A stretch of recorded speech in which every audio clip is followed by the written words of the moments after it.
This $5.2 billion mistake just got Carmax's CEO fired.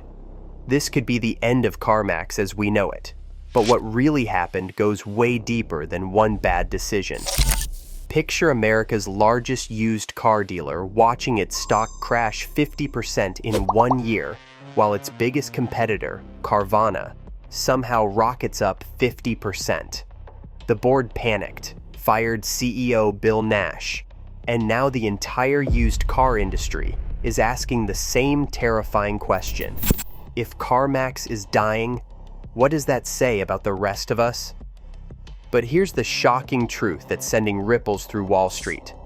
Carmax might actually be the honest one.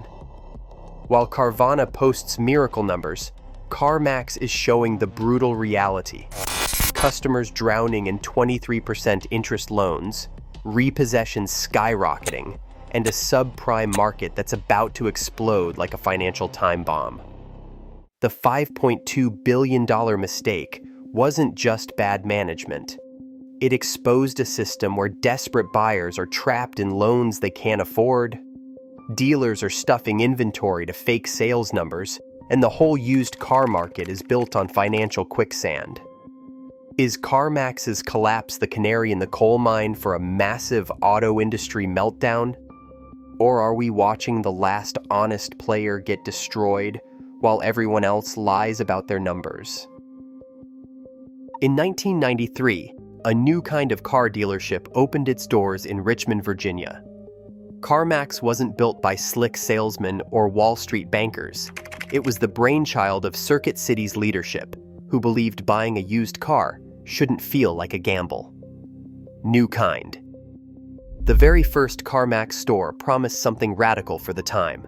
Every car had a fixed price, no haggling, no hidden fees, and every detail, down to the last scratch, was listed on the window. Their ads didn't shout about deals or gimmicks. Instead, they talked about trust, about making it possible for regular people to walk in, see the price, and know they weren't getting played. Customers lined up out the door that first week, drawn by the promise of a fair shake. Word spread quickly. By the time Carmax went public in 1997, the company had become a household name, known for its brightly lit lots and friendly staff. The founders insisted on rigorous data collection, tracking every sale and customer review, aiming to fix the used car business with facts instead of fast talk.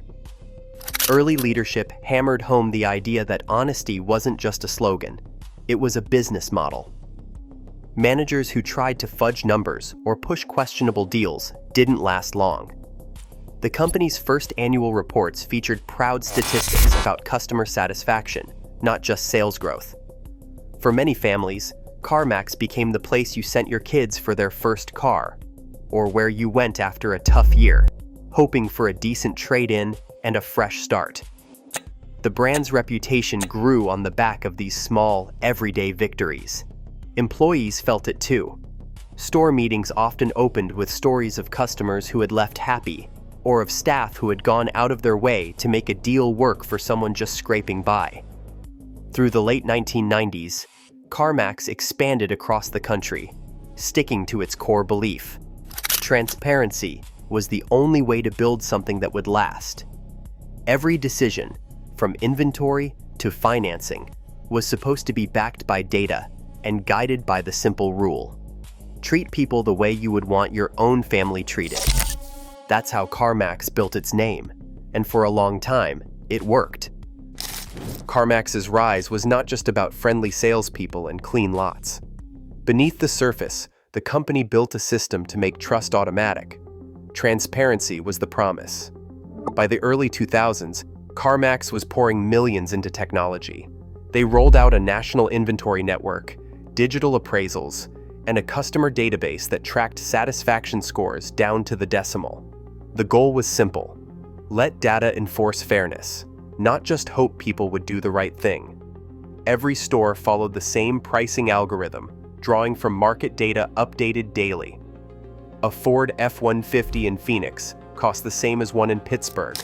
No backroom deals, no sudden markups. Shoppers searching online could see real-time prices, vehicle histories, and even reserve a car before setting foot on a lot. As the internet matured, Carmax doubled down. By 2016, they had launched an omni-channel platform, letting buyers move seamlessly from browsing on a phone to finishing paperwork in a store, or even having a car delivered to their doorstep. Customers rated every transaction, and those scores fed back into how staff were promoted or coached. Tech spending topped $200 million a year. Executives bragged that Carmax was a data company as much as a car dealer. Data became part of the brand. Industry analysts took notice. Surveys in 2018 and 2019 ranked Carmax at the top for customer satisfaction, beating old-school rivals and even some new digital upstarts. But this obsession with transparency carried its own risks. Algorithms work great when markets are stable, but every system has a blind spot. If demand shifted or prices dropped suddenly, the same rules that protected customers could leave the company exposed. Data teams watched for outliers and flagged anything odd, but the sheer scale, hundreds of thousands of cars, millions of data points, meant that even a small glitch could ripple nationwide. For years, the system held. Carmax's reputation for honesty was not just a marketing line. It was coded into every transaction, every report, every customer review. The promise was clear. No matter how big they got, nobody would get a raw deal. For a while, that promise seemed unbreakable. By the summer of 2024, Carmax's analytics team was staring at numbers that did not add up. The company's inventory dashboard, once a quiet reassurance, turned into a warning light. Cars were piling up on lots for more than 70 days on average, almost double what the models had predicted just a year earlier. The pricing algorithm, designed to keep Carmax competitive but fair, was now flagging a troubling trend. The company was consistently overbidding for used vehicles, paying well above what the market could support. Internal dashboards showed the overbid percentage climbing week after week. On a humid Thursday in September, a data lead drafted a memo for senior management. The document outlined the risk in plain numbers. If the acquisition pace and pricing did not change, Carmax would be sitting on hundreds of millions in depreciating inventory by year's end. The memo included a time-stamped chart, September 14th, 2024, at 2:16 p.m., showing the average purchase price outpacing projected resale values by nearly $1,400 per vehicle. The analytics team warned that this gap could balloon into $1 billion shortfall if demand weakened further or interest rates kept climbing. The memo did not just point to inventory. It called out loan risk too. Nearly 4 out of every 10 Carmax customers now had subprime credit, locking them into loans with interest rates as high as 23%. Risk models predicted a spike in defaults if the economy slowed or if gas prices jumped. The team's dashboards, normally filled with green and yellow, now flashed red across key markets: Cleveland, Houston, Atlanta, where repossessions and delinquencies were already ticking upward. But even as these warnings circulated in the system, the board's response was muted. Executives doubled down on the existing strategy, betting that seasonal demand would bail them out and that the pricing model would self-correct. The analytics team, used to having their reports shape company policy, watched as their recommendations were quietly filed away. The risk dashboards kept updating in real time, but the decision-makers seemed to be reading from a different playbook. For the data scientists, the numbers told a simple story. Carmax was buying too high, selling too slow, and lending too risky. The models did not predict a market crash outright. They just showed the probability of pain rising with every passing week. And as autumn wore on, the gap between the risk dashboards and the boardroom's optimism only grew wider. Inside Carmax's Richmond headquarters, the mood turned brittle as fall wore on. The boardroom, once a place for measured debate, became a pressure cooker. Crisis meetings multiplied, sometimes 2 or 3 a day, each one heavier than the last. Directors circled the same numbers, but no one wanted to be the first to call it. The system was blinking red, and the old playbook was not working. Some board members clung to the hope that the downturn was just a blip, that the holiday rush would clear the lots and risk models would snap back into line. Others, especially those with Wall Street backgrounds, pushed for drastic cuts or a total freeze on buying. The tension was thick enough to stall any real decision. In private, staff morale was collapsing. Anonymous surveys leaked to the business press described a workforce caught between fear and frustration. One survey, circulated in October, recorded the lowest confidence scores in company history. Employees wrote about the anxiety of daily cash flow projections, the dread of more layoffs, and the sense that leadership was paralyzed. One manager wrote that it is like we are all waiting for the other shoe to drop. Lenders were losing patience. Ally and Capital One started dialing in daily, pressing for tighter credit standards and proof that Carmax was bracing for a wave of bad loans. Each call ended the same way, promises to review risk models, but no new action. Analysts watching from the outside could only guess at the chaos. Press leaks described heated debates over whether Carmax's insistence on honest accounting had become a liability. Some directors argued that conservative loan loss reserves and transparent markdowns were scaring off investors, especially as Carvana's numbers seemed to defy gravity. Others countered that hiding the truth would only make things worse. The board split into camps, one desperate for a quick fix, the other terrified of making the wrong move and sinking the company for good. By late October, the crisis meetings blurred together. Directors demanded scenario after scenario from the finance team, but every projection ended in the same place: rising losses, falling sales, and a mountain of unsold cars. The board's indecision left managers in limbo, watching as the numbers slipped further out of reach. In the halls, staff whispered about who might be next to go.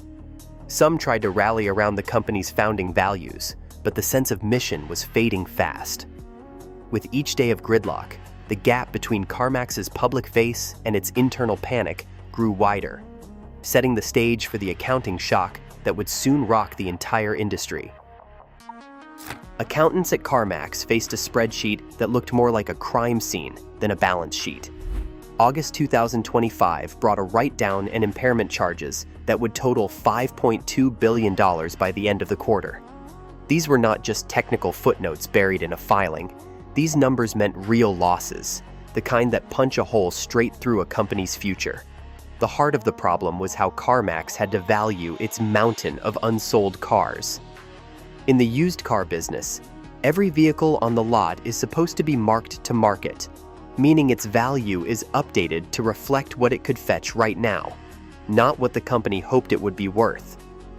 When prices started falling and cars sat unsold for weeks and then months, Carmax's models forced the company to admit the truth. The inventory was worth far less than what they had paid. The impairment filings told the story in black and white. By late summer, Carmax had to slash the book value of its inventory by hundreds of millions of dollars. Securities and Exchange Commission filings revealed that the company's loan loss reserves, money set aside to cover expected defaults, jumped nearly 25% year over year, with $117 million added in just the first quarter of 2026. The losses did not stop there. Forced asset sales and liquidation of slow-moving inventory meant selling cars at a loss, sometimes thousands of dollars below what they had cost to acquire and recondition. The entire process was mechanical, relentless, and public. Every quarter, the company had to update Wall Street and regulators with the latest numbers, each time admitting that the hole was deeper than before. Finance executives tried to explain the mechanics on earnings calls. They described how the mark-to-market process worked. Every car's value was compared to current auction prices and retail trends, and if the gap was too wide, the company had to record an impairment. There was no way to fudge the math. If a 2022 Honda Accord bought for $27,000 was now only selling for $22,000, the difference had to be recognized as a loss right then and there. The same rules applied to the loans on the books. as more customers fell behind on payments, especially those carrying 20% or higher interest rates. The company had to increase its reserves, acknowledging that a growing share of those loans would never be repaid in full. Mark-to-market accounting was supposed to make the system fair and transparent, but in a falling market, it became a meat grinder. Carmax's honesty about the numbers, once a badge of pride, now looked like a liability. Competitors that offloaded risk or used creative accounting did not have to show their bruises so openly. Carmax's filings laid out every cut, every loss, every adjustment. The $5.2 billion was not a single check written in one day. It was the sum of cascading decisions, each one forced by a system that refused to let hope override reality. Inside the finance team, there was no hiding from the math.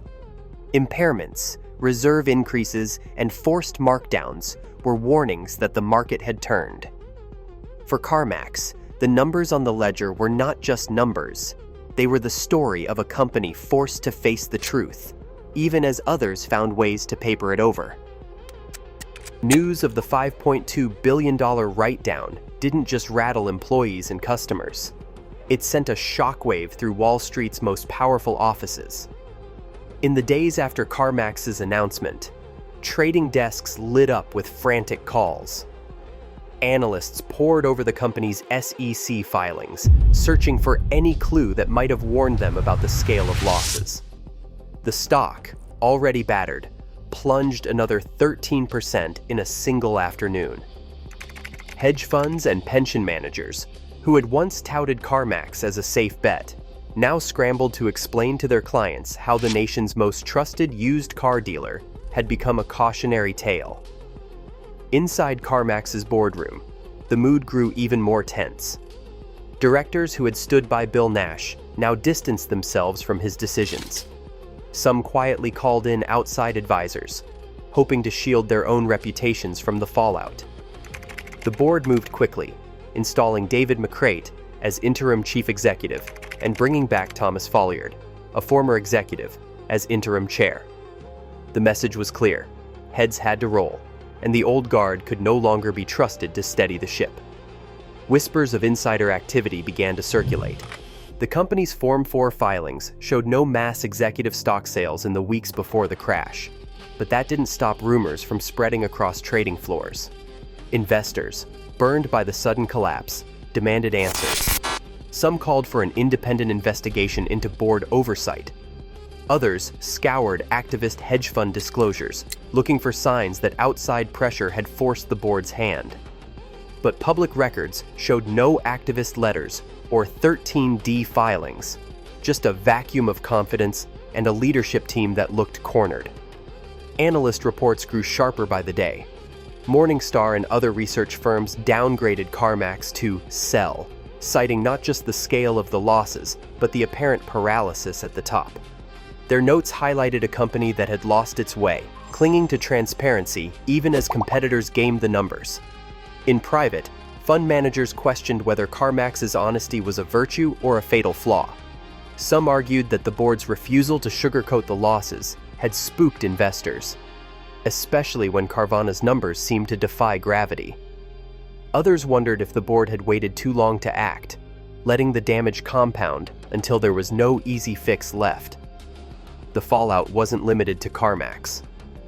Other used car retailers watched their own shares wobble, with investors now suspicious of any company that relied on honest accounting or conservative loan loss reserves. In conference calls, executives from rival firms fielded pointed questions about their own risk controls and inventory models. The sense of distrust spread like wildfire. For every honest player forced into the spotlight, there were dozens more hoping they wouldn't be next. Behind the scenes, Carmax's new leadership promised a full review of risk practices and inventory strategy. Interim Chief Executive McCreight told staff that the board would leave no stone unturned in the hunt for stability. But for Wall Street, words weren't enough. The board's scramble to restore order only deepened the sense that the company, and maybe the entire industry, was teetering on the edge. Investors, once content with steady profits and clean books, now wondered if those very virtues had become a liability in a market built on illusion. The question hanging over every call and every filing was simple. If Carmax could fall this far, this fast, who could be trusted next? John's story doesn't show up in any quarterly earnings call or glossy investor deck. He's a plumber from Indiana, 44 years old, who bought a used F-150 from Carmax in the spring of 2024. The sticker price was $34,500. John's credit was bruised. Medical bills, a divorce, a few missed payments on an old Chevy. Carmax's finance arm approved him anyway, but at 22.7% APR. That meant a payment of just over $400 a month, every month, for 7 years. When overtime dried up at the factory that fall, John started falling behind. By the following summer, he was 3 months late. The repo guy showed up before dawn, rolled the truck off the curb, and left John with a pile of paperwork and no way to get to work. Stories like John's are multiplying. Federal Reserve data in 2025 showed auto loan delinquencies hitting a 15-year high. At Carmax, nearly 4 out of every 10 loans now go to borrowers with subprime credit, people like John, who have few other options and are forced to accept sky-high rates. For many, it's a trap. Miss a payment, and the spiral begins. Repossession rates have jumped 27% year over year among subprime borrowers, according to Fitch Ratings. The impact is personal. Lost jobs, missed rent, families scrambling for rides. Reality hangs heavy here, but the numbers are big enough to threaten the whole system. Carmax's own filings show loan loss reserves doubling in a single year, with $117 million added in just the first quarter of 2026. That is not just an accounting line. It is a warning that thousands of people are slipping through the cracks. Jonathan Smoke, chief economist at Cox Automotive, put it bluntly: the single greatest risk to the used car market today is unchecked subprime lending. Carmax is taking its lumps by being upfront about the numbers. Wall Street analysts call Carmax the canary in the coal mine, the first to admit how bad things really are. But for borrowers like John, it is not about market signals or balance sheets. It is about losing the one thing you need to hold a job in America: a reliable set of wheels. The pain is real, and it is spreading.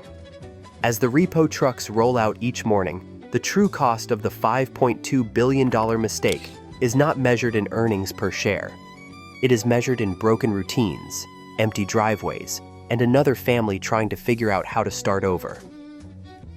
Carvana's numbers tell a story that Wall Street wants to believe: endless growth, rising margins, and a business model immune to the pain crushing everyone else. But look beneath the headlines and the game changes. While Carmax is forced to admit every loss, Carvana has a secret weapon: its own family-owned finance pipeline. The Garcia family controls not just Carvana, but also DriveTime and Bridgecrest, two companies that buy up Carvana's riskiest loans. When Carvana originates a pile of subprime auto loans, they do not hold the risk. Instead, they bundle these shaky loans and sell them, often at full face value, to DriveTime or Bridgecrest. On paper, Carvana's books look pristine. Bad loans vanish, revenue jumps, and Wall Street applauds. But the risk has not disappeared. It has just been handed off to another pocket of the same family empire. A former Carvana risk analyst described the process: we would package loans with questionable repayment prospects, but as long as the loans left Carvana's books, Wall Street did not care who was on the other end. This is not just creative accounting, it is a shell game. The same dollars bounce between related companies, letting Carvana book profits up front and hide the mounting risk from investors and regulators. CFRA analyst Garrett Nelson put it plainly: Carvana's results are almost too good to be true. If there is shell game accounting with related parties, it is time for investors and regulators to demand more transparency. Carvana's SEC filings reveal hundreds of millions in loan sales to entities with close family ties, but the details are often redacted or buried in footnotes. Whistleblowers and investigative reporters have traced the flow of money, finding that some of the so-called independent buyers are trusts linked to Cerberus Capital, where a Carvana director holds a senior role. In 2024 alone, Carvana offloaded nearly $1 billion in loans to these related parties, propping up their reported earnings even as the actual risk ballooned off balance sheet. While Carmax is hammered for every honest admission, Carvana's engineered results reward the very tactics that keep real losses out of sight. Analysts warn that this kind of financial engineering does not erase risk, it just buries it deeper. For regular Americans, the danger is clear. When the shell game ends, it is not the Garcias or Wall Street who get stuck with the bill. It is the families whose loans were never meant to survive, and the investors left holding paper that is worth a lot less than anyone wants to admit. Dealers across the country started sounding the alarm as their lots filled with cars they never asked for. Manufacturers like Ford and Stellantis ramped up shipments well past what showrooms could sell, pushing the average inventory ratio to 1.8 months, levels not seen since before the pandemic. For most independent dealers, this was not just an inconvenience, it was financial quicksand. Every unsold SUV parked on the lot meant another floor plan loan racking up interest, another payment due whether the car moved or not. Some dealers called it channel stuffing. Others called it survival, at least for the automakers. Either way, it left local businesses exposed, forced to swallow inventory and pray for buyers who never showed. Dealer coalitions, including the National Independent Automobile Dealers Association, began to organize. They drafted open letters, lobbied lawmakers, and collected stories of small-town owners teetering on the edge.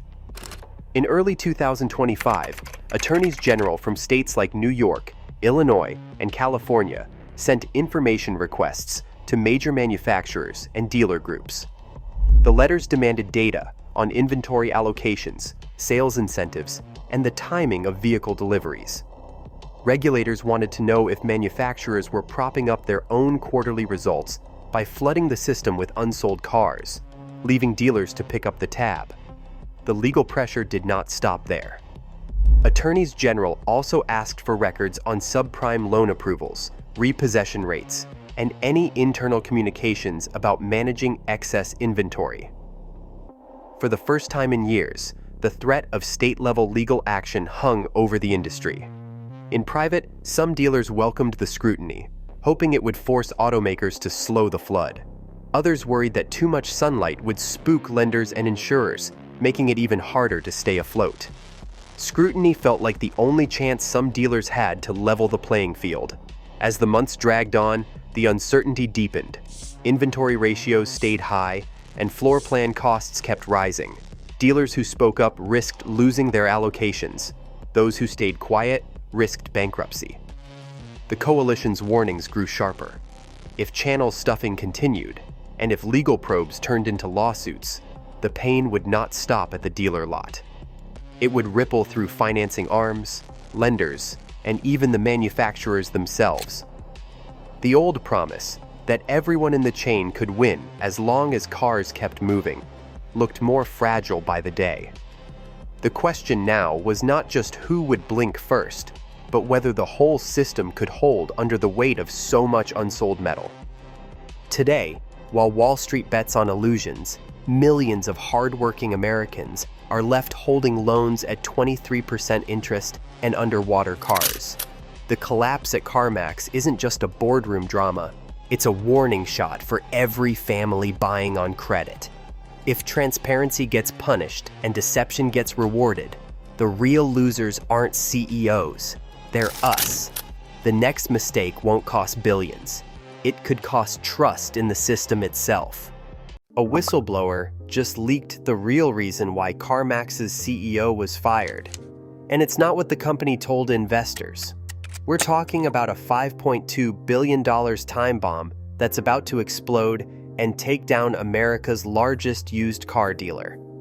Picture a company that's been cooking the books, hiding massive losses, and lying to shareholders about the true state of their business. The CEO didn't just make bad decisions. According to leaked internal documents, he discovered something so catastrophic that the board had no choice but to silence him before the truth got out. But here's what's really terrifying Wall Street. The $5.2 billion isn't just Carmax's problem. It's connected to a web of subprime auto loans, fraudulent vehicle valuations, and accounting tricks that could trigger a collapse across the entire used car industry. The whistleblower claims Carmax has been selling cars they knew were worthless, financing loans they knew would default, and reporting profits that never existed. The leaked documents reveal a company in complete financial freefall, desperately trying to hide the truth from investors and regulators. Is Carmax's CEO firing just the beginning of the biggest auto industry scandal in decades? Or are we watching the first domino fall in a collapse that could wipe out billions in investor money? Step onto the Carmax lot in the late 1990s, and the difference was obvious. No haggling, no pressure, just a bold promise. The price on the windshield was the price you would pay. For millions of Americans, that single idea changed what it meant to buy a used car. Grandparents brought their grandkids to pick out a safe first ride. Parents traded in the family minivan, knowing they would not be outmaneuvered at the negotiating table. Carmax's first store, opened in Richmond, Virginia, quickly drew crowds. People lined up to see if the rumors were true. By the end of its first year, customer satisfaction surveys showed record-high approval scores, with buyers praising the transparent process and friendly staff. Word spread fast. Within 5 years, Carmax had opened dozens of locations across the country, each one promising the same straightforward experience. The company's early ads did not just sell cars, they sold peace of mind. No hidden fees, no last-minute surprises, and a 7-day return policy that felt almost too generous.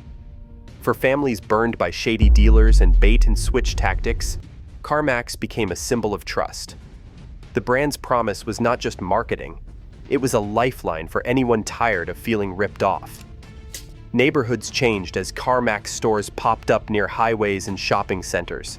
The lots were bright, the showrooms spotless, the staff trained to greet every customer like a neighbor. In surveys from 2002 and 2003, Carmax ranked at the top for repeat business and word-of-mouth referrals. Even skeptics admitted the company seemed to have cracked the code. For a while, it really did feel like a new era. The no-haggle pledge was not just about price, it was about respect. Buyers who once dreaded the car buying process started to look forward to it. For anyone who remembers that first walk through the automatic doors, the smell of clean leather, and the handshake that felt honest, Carmax's promise was more than a slogan. It was a contract, written in the memories of every family who drove off the lot, believing they had finally found a dealer they could trust. Beneath the polished showrooms and friendly sales staff, Carmax was powered by a financial engine few customers ever noticed. The company's promise of one simple price on every windshield didn't just win over buyers, it created the perfect data set. Every car, every sale, every trade-in fed into a centralized pricing algorithm, first rolled out in the early 2000s. This system didn't just guess what a car was worth, it calculated it, using national auction data, real-time market trends, and a growing mountain of customer behavior statistics. The algorithm set the price, and the price stuck, no matter who walked through the door. But the real innovation wasn't just in how CarMax sold cars, it was in how they financed them. In 1993, CarMax launched CarMax Auto Finance, called CAF, a wholly owned subsidiary that quietly became the company's secret weapon. By 2004, CAF wasn't just writing loans for prime buyers, it was targeting subprime borrowers too. The real breakthrough came in 2003, when CarMax issued its first asset-backed security, bundling thousands of auto loans and selling them to Wall Street. Investors snapped up these bonds, hungry for the promise of steady returns, backed by used cars and monthly payments from working-class Americans. The process created a feedback loop. The more loans CAF originated, the more securities Carmax could sell. Each new pool of loans brought in fresh cash, which the company used to stock more inventory and open more stores. By the mid-2010s, Carmax's growth was fueled as much by finance as by retail. The pricing algorithm told the company what cars to buy and how much to pay, while CAF's loan book determined how aggressively they could lend. Everything was tracked, modeled, and optimized, at least on paper. All of this complexity was hidden behind the promise of a simple, stress-free car buying experience. Few customers realized their purchase was just one link in a chain stretching from the lot to Wall Street. The data-driven model worked, until it didn't. Deep inside the system, small errors in pricing or risk assumptions could ripple outward, growing with every new loan and every new securitization. The financial engine that powered Carmax's rise also created blind spots, places where trouble could hide for years before anyone noticed. The next chapter of the story would reveal what happens when numbers on a screen collide with the messy reality of used cars and human borrowers. Inside Carmax's finance division, the warning signs first appeared as lines of code and shifting numbers.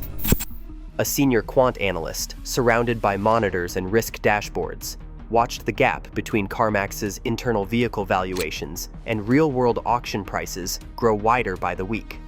By late March 2024, the company's own models were assigning used cars values up to 28%, above what major auctions like Mannheim and Odessa were reporting. Screenshots from the valuation dashboard, time-stamped and circulated in confidential emails, showed a spread that had never been seen before. Hundreds of millions in theoretical value evaporating if anyone tried to sell those cars for cash. The analyst's job was to track portfolio risk, not to sound alarms. But the data kept getting worse. In Tampa and Dallas, two of Carmax's most active markets, appraisers were routinely logging values 18 to 32% higher than comparable wholesale sales. That distortion did more than skew the books. It fed directly into the asset-backed securities Carmax sold to Wall Street. Every time a subprime loan was bundled and sold, the underlying collateral looked stronger on paper than it was in reality. The interactive risk dashboards, built to monitor exposure in real time, began flashing red as the model recovery rate assumptions drifted further from actual auction results. By April, the analyst's reports showed a 24% year-over-year spike in loan loss provisions. Internal memos flagged a 40% sequential jump, numbers that could not be explained away by market volatility or seasonal swings. The analyst ran scenario after scenario, toggling between best-case and worst-case assumptions, but no matter how the model was adjusted, the gap would not close. The risk dashboard, once a tool for fine-tuning, had become a scoreboard for disaster. Screenshots of the dashboard, annotated with urgent notes, made their way to the CFO's inbox. The analyst highlighted a $5.2 billion discrepancy between Carmax's reported vehicle values and the prices those same cars could actually fetch at auction. The numbers were not just off, they were impossible. Vehicles repossessed from subprime borrowers, which should have been marked down to reflect real-world depreciation, were instead propping up the company's reported profits. The technical red flags were undeniable. Auction spreads, once a rounding error, had become a chasm. The analyst's risk models, designed to protect the company from sudden shocks, now showed a slow-motion collapse already underway. With every new data point, the sense of urgency grew. The numbers told a story the board could not ignore, and for the analyst watching the dashboards, it was clear. The time for quiet warnings had passed. Late on a Thursday night in April 2024, the senior analyst sat alone at a desk, the only light coming from the glow of a laptop screen. The numbers had already spoken. There was no plausible path left to fix what the models revealed. The $5.2 billion gap was not a rounding error or a temporary market blip. It was a chasm, wide enough to swallow the company's reputation and the savings of anyone who trusted its books. The analyst's inbox was filled with unanswered warnings, flagged reports, and polite dismissals from higher-ups who insisted the market would recover or that the algorithms just needed tweaking. But the risk dashboards kept pulsing red. Every hour, new data confirmed the worst-case scenario was not just possible, it was already unfolding. The decision came quietly, almost automatically. The analyst opened a blank email, attached the latest valuation spreadsheets, and wrote a short, direct message. Material discrepancies in residual value assumptions. Urgent risk to asset-backed pools. Requesting external review. The recipient wasn't a manager or board member this time. It was a well-known securities attorney specializing in whistleblower protections. At 2:14 in the morning on April 19, 2024, the message was sent along with a digital packet of annotated screenshots, internal memos, and a log of ignored escalation requests. The analyst's name was on every file. There was no attempt to hide the source. Within 24 hours, the law firm replied with instructions: preserve all records, avoid internal communications, and prepare for possible retaliation. The analyst followed protocol, downloading the Whistleblower Handbook from the SEC website and saving copies of all correspondence. Legal protections were clear on paper, but inside Carmax, the cost would be personal. In the days that followed, the analyst's access was quietly restricted. Colleagues stopped replying to messages. The head of compliance scheduled a sudden performance review. Rumors swirled about a leak, but no one named names. The analyst's badge still worked, but every swipe through the security gate felt heavier. The outside counsel sent a formal letter to Carmax's legal department, confirming that a whistleblower had come forward with evidence of material misstatements affecting loan securitization and vehicle valuations. The letter requested that the company preserve all records related to asset-backed securities, internal audits, and risk modeling. The analyst's actions were now a matter of legal record, protected but exposed. The chain of command had been broken. The story was no longer just about numbers or dashboards. It was about defiance and the personal risk of telling the truth when everyone else wanted to look away. As the news of an external complaint began to circulate in legal circles, the board's next move became inevitable. The analyst's decision had forced the issue out of the shadows and into the hands of lawyers, regulators, and soon, shareholders. The cost of silence had become too high for one person to bear. Now, the company itself would have to answer. Bill Nash walked into the boardroom with a folder of audit findings and a single demand: tell the truth. The numbers inside were not just uncomfortable, they threatened to unravel everything Carmax had promised investors. Nash had spent weeks pressing for answers, sending late-night emails to the CFO, drafting memos flagged as urgent, and calling for a new audit when the old models no longer made sense. But now, with the board assembled behind closed doors, he put it all on the line. The memo he handed out was blunt. It called for an immediate press release disclosing that there was a gap of $5.2 billion between reported vehicle values and actual market prices. Nash's words left no room for spin. We have a duty to shareholders to correct the record. Failure to disclose these material discrepancies may constitute securities fraud. The document included a precise timestamp, May 17, 2024, at 8:43 in the morning, and a demand that the company inform investors before the markets opened the next day. Board members scanned the memo in silence. Nash's tone was not just insistent, it was final. He warned that the company's continued reliance on inflated recovery rates and aggressive accounting for subprime loan portfolios had already triggered internal audit alarms. The memo referenced a 40% sequential jump in loan loss provisions, a 24% year-over-year spike, and impossibly optimistic assumptions about repossessed vehicle values. Nash's argument was simple. The data was irrefutable, and the risk of waiting even a single quarter longer was now existential.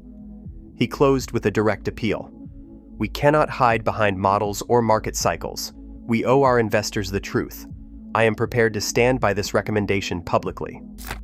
The room bristled with tension. Some board members, especially those with heavy exposure to Carmax-backed securities, whispered about reputational harm and the possibility of a catastrophic share price collapse. Others stared at the memo, realizing that silence could make them complicit. The ultimatum forced a moral reckoning. Nash's demand was not just about numbers. It was about trust, about the contract Carmax had made with every family who believed in its promise of transparency. The board had hours to decide whether to come clean or keep the truth buried. Nash's statement hung in the air. "If we do not act now, we risk losing everything, not just our positions, but the company itself." At 7:56 a.m. on May 18, 2024, the Carmax board gathered behind locked doors. Phones were left outside. The agenda was short: address Nash's demand for disclosure and decide his fate. The official minutes, later submitted to the SEC, list only the participants and the time the meeting began. But according to internal emails reviewed by outside counsel, the discussion was anything but routine. Board members flipped through Nash's memo, some with red pens in hand. The language was direct: references to material misstatements, impossibly optimistic recovery rates, and potential securities fraud. The CFO remained silent, eyes fixed on the table. The chair called for a vote: immediate disclosure or removal. The tally was 6-3 in favor of containment. Nash was removed as CEO, effective immediately. The decision was recorded at 8:34 a.m., less than 40 minutes after the meeting began. A second motion passed without debate. David McCrate, a long-serving board member, was named interim CEO. An internal memo circulated within the hour, instructing staff not to discuss the leadership change or the specifics of the audit findings. The memo's language was cold. It stated that all communications regarding recent executive transitions must be routed through corporate legal, and that no public statements are authorized at this time. Nash was escorted from the building before noon. His email access was cut off, and his company phone was collected by security. The board's message was clear: no leaks, no explanations, no press. The same memo that sealed Nash's fate also included a clause barring him from speaking about company financials or ongoing audits. Legal called it a customary confidentiality provision. For those inside Carmax, it sounded like a gag order. The effect was immediate. Compliance officers reminded managers that unauthorized disclosures could result in termination. Analysts and risk managers, already shaken by the audit findings, began deleting old emails and avoiding any mention of the $5.2 billion gap. The Whistleblower's handbook, once quietly downloaded, now felt like contraband. Outside the boardroom, the mood was tense. Rumors spread, but no one dared to ask questions. For employees who had watched Nash push for transparency, the lesson was unmistakable: speak up and you are out. The cost of honesty had been set, and the company's silence was now official policy. The audit files landed with a thud on the conference table, thicker and more technical than anything most board members had seen in years. At the center of it all was the reserve debate, a high-stakes argument over just how much money Carmax needed to set aside for bad loans. The lead audit partner, flown in from the Big Four firm's New York office, sat across from Carmax's finance team, his voice steady but unyielding. He pointed to the spike in loan loss provisions, up 24% from last year, with a 40% jump in just one quarter. The numbers were not theoretical. They came straight from the books, line by line, region by region. The tension in the room was more than professional. Carmax's finance chiefs argued the spike was a temporary reaction to market volatility, not a sign of deeper trouble. They insisted the company's models, built on years of historical data, could weather a few bad months. But the auditors were not buying it. They had run their own scenarios, stress testing the assumptions that underpinned every asset-backed security Carmax had ever sold. The results were stark. If repossessed vehicles kept selling at auction for less than the models predicted, the reserve shortfall could spiral into billions. The heart of the dispute lay in the recovery rate, the percentage of a car's value Carmax could expect to recover after a borrower defaulted. Internal models, tweaked over the past year, assumed recovery rates as high as 65% for certain subprime pools. But auction data from Tampa, Dallas, and other high-default markets told a different story. In those regions, actual recoveries had sunk to the low 40s, sometimes dipping below 40% for the most distressed vehicles. The lead auditor flipped to a slide showing side-by-side comparisons, model versus market, expectation versus reality. The gap was impossible to ignore. When pressed, Carmax's finance team pointed to macroeconomic headwinds and argued the market would rebound. The audit partner countered with evidence from the past 3 quarters, showing that each time the company delayed increasing its reserves, the losses only grew. He referenced the $142 million loan loss provision booked in a single quarter, the largest in company history. The auditors wanted more reserves, more transparency, and a methodology that matched the facts on the ground, not just optimistic forecasts. As the debate dragged on, it became clear that the disagreement was not just about numbers. It was about trust. The audit partner's testimony, later summarized in confidential notes, left no doubt. Carmax's current reserve practices were not supportable in a rapidly deteriorating market. The files were closed, but the questions remained, waiting for someone willing to follow the evidence all the way to the source. In Tampa, a used sedan rolled into the appraisal bay with 90,000 miles and a fading paint job. The appraiser's screen flashed its algorithmic verdict, but the manager's voice cut in. "We need this one to book at $13,500. The number did not match auction comps, but the pressure was unmistakable. In Dallas, a similar scene played out. Field appraisers logged values that outpaced local wholesale prices by as much as 30%. Internal logs later referenced in audit files showed a pattern. In Sunbelt markets where subprime sales were hottest, appraisers were routinely asked to stretch their numbers. Over a 2-year span, trade-ins in Tampa and Dallas were booked at values 18 to 32% above what those same cars fetched at Manheim and Odessa auctions. The difference was not subtle. One email in the Whistleblower's file quoted a regional manager saying, "If you don't hit the valuation targets, we can't make the quarterly numbers. Find a way." That directive traveled down the chain, landing on the shoulders of junior appraisers who knew their bonuses, and sometimes their jobs were tied to how much paper value they could squeeze from every car. The consequences of these inflated appraisals rippled through Carmax's financial engine. Every overvalued trade-in became collateral for a new loan, and every loan was bundled into the asset-backed securities sold to pension funds and hedge funds. On paper, the pools looked solid, with high recovery rates and strong collateral values, but in reality the numbers were built on sand. When defaults hit, repossessed vehicles sold for far less than their booked values, shredding recovery assumptions and triggering a cascade of losses in the loan pools. Appraisers in the field became the unwitting front line of an accounting illusion. Many did not see the big picture, they just knew the targets kept rising. A few tried to push back, citing auction data and market comps, but those objections were quietly overridden. The regional patterns were clear in the internal dashboards. Tampa and Dallas led the nation in valuation spreads, with some months showing a 25% average overstatement on subprime trades. For investors, these distortions would soon become impossible to ignore. The numbers that once propped up Carmax's reputation were now a ticking clock, counting down to the moment when paper profits would collide with the reality of the open market. Phones lit up across Wall Street before the opening bell. Portfolio managers scanned the headlines, watching Carmax's stock price tumble in real time. By 9:45 a.m., the shares had dropped 23%, wiping out billions in market value in less than an hour. The news was not just another corporate stumble.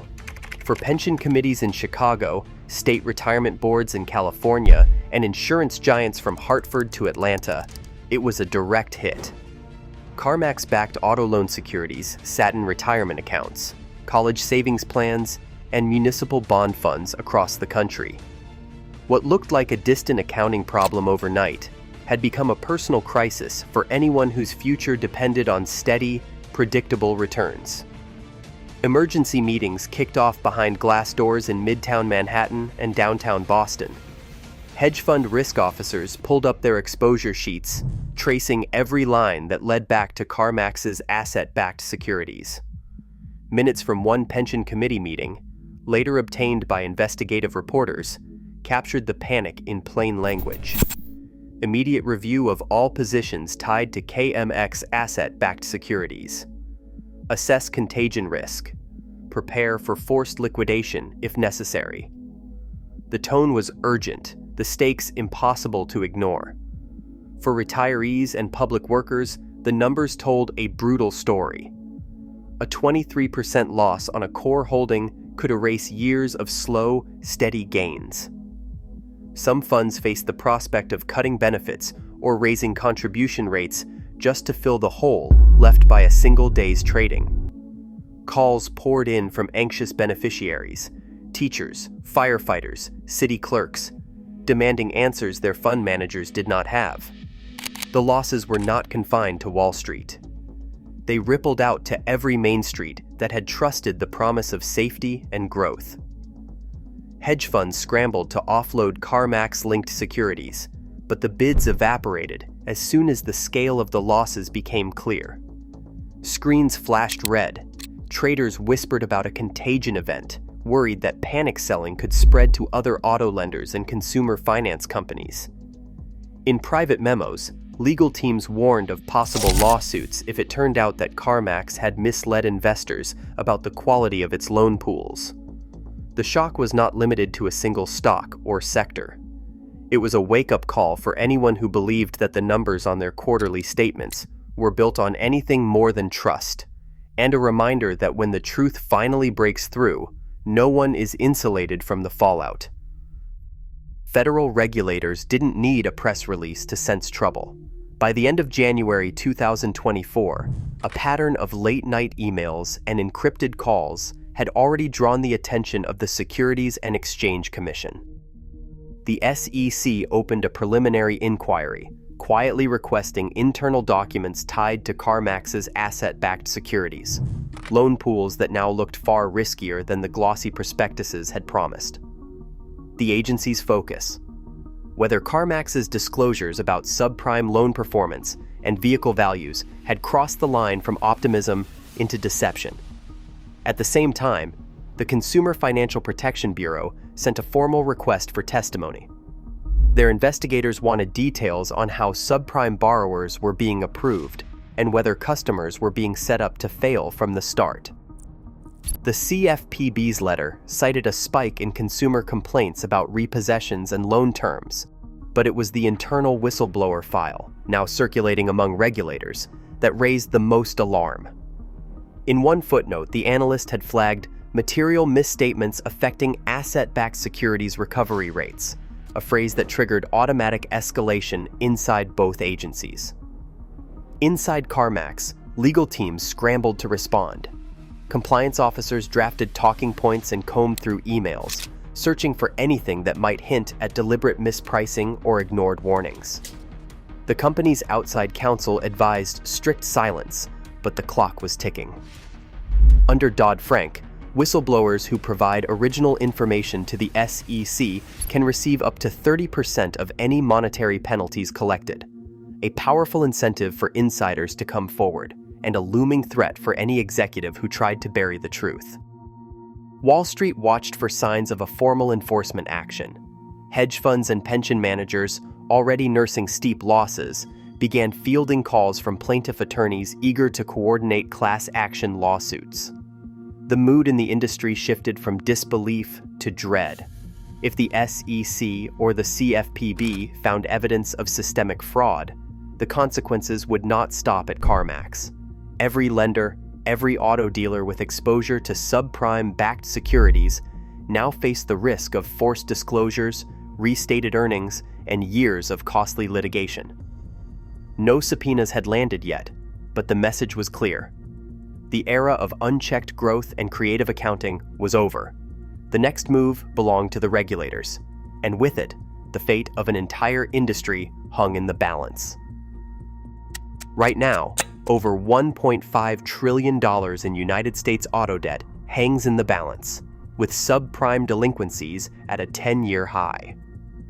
If systemic fraud infects the market's core, trust collapses, and the fallout won't stop at one company. In an industry built on confidence, every hidden risk is a match waiting for a spark.